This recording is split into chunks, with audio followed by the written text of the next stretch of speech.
Good evening and welcome to the Shadows of New Orleans. My name is John and I will be the storyteller for this setting, your guide into the shadows. New Orleans, the city of mysteries, is a city of balanced and teetering politics. A city on many edges just waiting to tip one direction or another. But it wasn't always. New Orleans, circa 2000. A stable city on the Kindred front held by the Camarilla. The Prince Madame Delphine held a strong grip and used her traditional methods, classic mindsets, and a mentality of a Camarilla that had held for a couple hundred years to maintain stability in the city. However, with that stability came a static existence. There was no growth, there was no change. The Kindred Society of New Orleans looked much the same in the year 2000 as it had in the year 1825, as it did in the year 1925. It had not evolved, it hadn't progressed. But for those kindred who were established in that city, that was fine, that was safe. The mages existed in a similar structure. The traditions held the city, and while they weren't entirely unified, they at least civilly disagreed. So a deadlock existed, preventing the disparate mages from establishing themselves. It also rebuffed technocratic incursions. The children of Gaia existed in a state of slight growth, but relative static existence as well. They had an established sept, they had established enemies. They kept to themselves, but disagreed with everybody.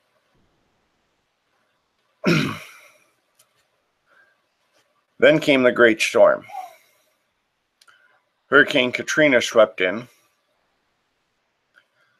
The Camarillan vampires were forced to either flee or seek torpor in a safe haven, most prominently the plantation held by the Camarillan sheriff.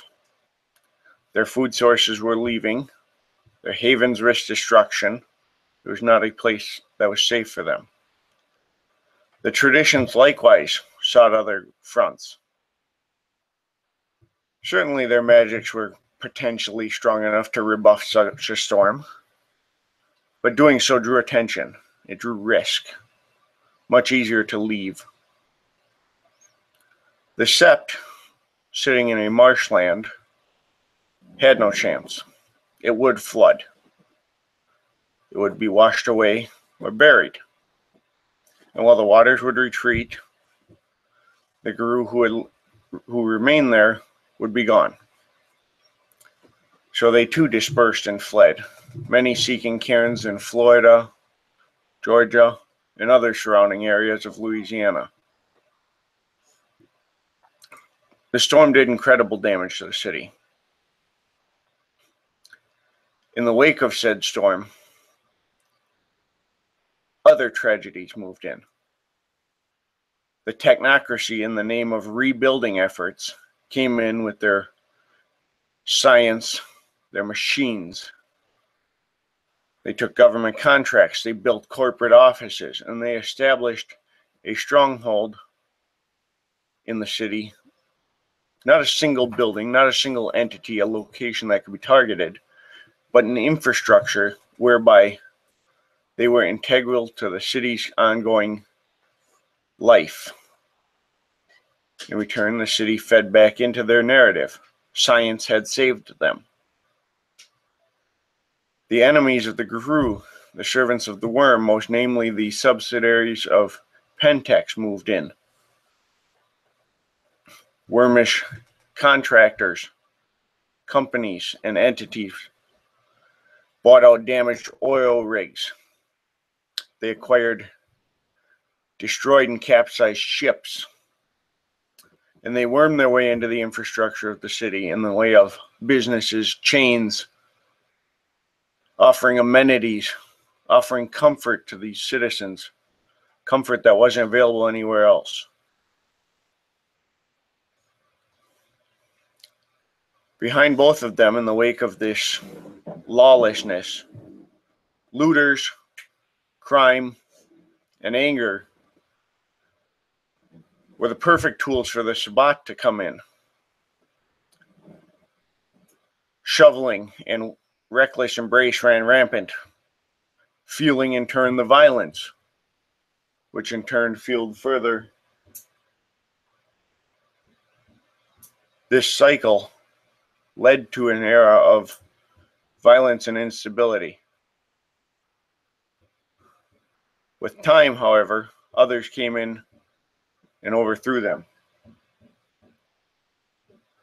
The anarchs came in under their baron, a Sedite, and established themselves.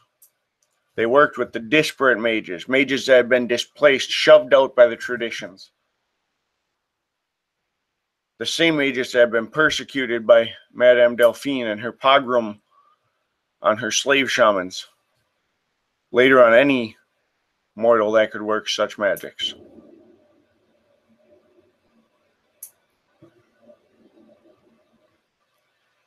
The Guru came in. They retook their sept. They reestablished it. And Ukena, who spoke the word of Gaia, a great tale singer, called others, not just from his tribe, but from many tribes. And they began the concerted effort to heal this land, to heal Gaia, to erase these scars, or at least to make them beautiful, markings of history instead of pain. The sept was rebuilt slowly and is still being rebuilt. The great totem Ibis has been reawakened, and her memory is long. She honors those who died. She abhors those who fled in fear and did not return. And she tells the tales of that which came before. When the Camarillans came out of their torpor, they discovered a city much changed.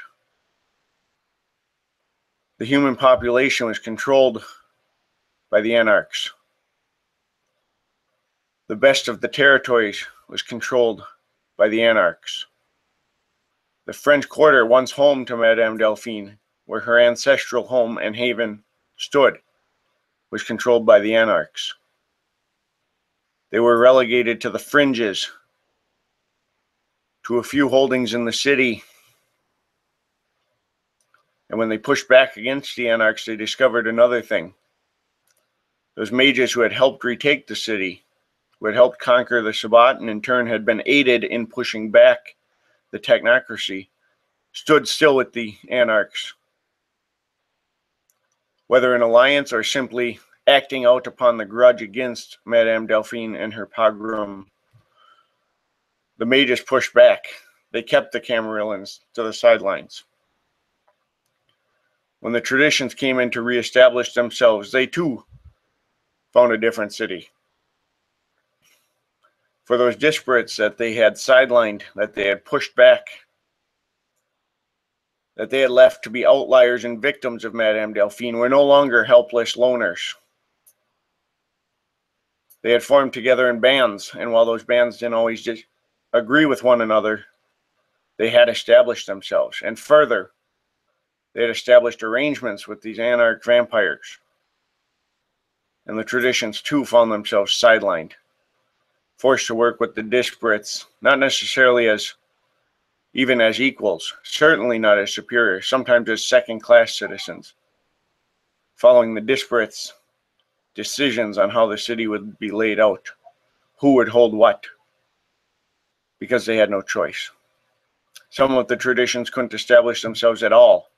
They found there was no place for them. The old order of hermetics stood on the outside. None found footing there. The virtual adepts had no place there. those holdings and markets that they would be involved in were taken already by others, by the glasswalkers of the Guru, by the technocracy, even by some of the kindred. They were left outside, pushed out by their own isolationist policies.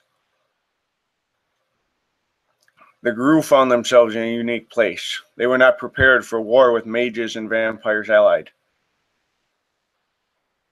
But nor could they ally with such cairn stealers and leeches. Isolationism, however, was not a sustainable policy. Therefore, the Guru had a simple arrangement. We won't interfere in your territory, you don't interfere in ours. Push your enemies into our territory, we'll deal with them. We'll do the same. We see you crossing direct lines, we will intervene. Thus, discretion and politics have become the norm of New Orleans. Kindred do not feed in the open. To do so is to risk having a Guru strolling through the city witness it and take it upon himself to correct such indiscretions. Mages do not work magic openly. To do so is to invite the technocracy to investigate these strange disturbances and abnormalities. Guru do not run rampant through the city. Their war is not waged against the servants of the worm with claws in the streets. Rather is the dark alleys, the back rooms, a well-placed set of fangs, a jaw closing on the throat of an enemy, or the boot on the neck of an opponent. Quiet pressure, Cold War standoffs. New Orleans balances on many edges. Which way do you plan to tip it? Welcome to the shadows.